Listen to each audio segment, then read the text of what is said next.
If you ever find yourself in Tirupati, you're in for a treat. The first stop has to be the Sri Venkateswara Temple on Tirumala Hills. It's one of the richest and most visited temples in the world. A staggering 50,000 pilgrims visit daily. The spiritual energy here hits different. You don't have to be religious to feel it. Pro tip, book your darshan tickets online in advance to skip waiting for hours. And trust me, you will wait otherwise. Now, let's talk Silathoranam, the natural rock arch near the temple. This geological wonder is said to be millions of years old. People say it has mythological significance too, linked to Lord Venkateswara. It's a short walk from the main temple, and honestly, it feels like Mother Nature decided to flex. Perfect for photos too. Might as well light up your Instagram while you're at it. If you're into serene vibes, head over to Chandragiri Fort, 20 kilometers from Tirupati. It's full of history. The fort dates back to the 11th century and was used by the Vijayanagara kings. The evening light and sound show here? Straight up goosebumps material. And let's not forget the panoramic views of the surrounding landscape. History meets nature. It's a solid double win. Ever felt like connecting with wildlife?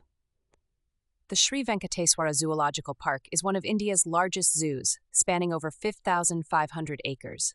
It's not just about seeing animals, it's about understanding conservation.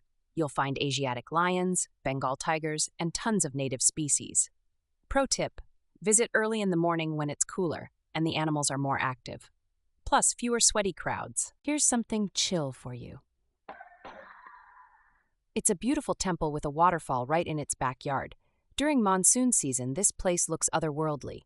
Bonus, it's at the base of the Tirumala Hills, so the trek over isn't too taxing. Sometimes water and spirituality just hit differently, you know? Especially when that cool mist brushes against your face. Speaking of waterfalls, the Talakona Waterfall is a must-visit. It's the tallest waterfall in Andhra Pradesh, and yes, it's as epic as it sounds. You'll have to hike through a lush green forest for about 2 kilometers to reach it, but the 270 feet drop makes it worth every step. Pack some food and make it a picnic. Just don't leave trash behind. Nature doesn't deserve that. Feeling artsy? Swing by Sri Venkateswara Museum. This place is full of ancient artifacts, including sculptures, scriptures, and coins.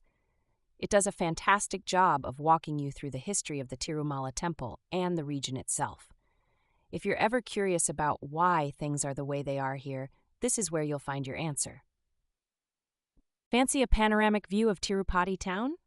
Akasaganga Teertham offers breathtaking views and a peaceful atmosphere. Legend says this stream flows directly from heaven, and while you figure that out for yourself, don't forget to soak in the quiet beauty of the place. Some connections with nature just can't be explained. They just feel right. For those who crave more trekking, Srivari Mettu is the path taken by ancient pilgrims to reach Tirumala on foot. It's around 2,400 steps, and every step feels like a mix of challenge and purpose. You'll notice people chanting prayers while climbing, and it honestly feels pretty profound. Bring lots of water. It's a workout. Let's not forget Padmavathi Temple in Tiruchenur, just 5 kilometers from Tirupati town. This temple is dedicated to goddess Padmavathi, the consort of Lord Venkateswara. It's quieter than Tirumala, and you won't feel as rushed. The vibe here is more, let's sit and reflect than hustle to the darshan line, and sometimes you kind of need that. If you're someone who enjoys calming, meditative spaces, Tirumala Deer Park is worth it. It's quieter than you'd expect, filled with deer, as the name suggests. It's not a fancy safari experience, but it offers this laid-back, peaceful atmosphere that's hard to find elsewhere. Great for solo travelers or anyone looking to unplug for an hour. Finally, don't leave Tirupati without experiencing Govindaraja Swamy Temple, right in the heart of the town. It's not as grand as Tirumala, but it's one of the oldest temples here, dating back to the 12th century. Trust me, you'll appreciate the calmness of the architecture and the inner courtyard after all the hustle of sightseeing.